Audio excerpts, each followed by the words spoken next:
If you want to give customers more payment options, adding a PayPal button that accepts credit and debit cards can increase conversions on your Shopify store.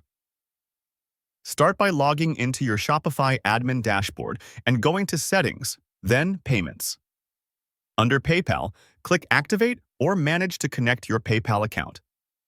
If you don't have a PayPal account, you'll need to create one and follow the prompts to link it to Shopify. Once connected, make sure the option to accept credit and debit cards through PayPal is enabled, which allows customers to pay without a PayPal account. Save your changes. After setting it up, go to your online store and preview the checkout to ensure the PayPal button appears and offers credit and debit card options. Customers can now choose PayPal or directly use their card at checkout. After saving, customers can use PayPal or their credit and debit cards at checkout. Thanks for watching, and I'll see you in the next video.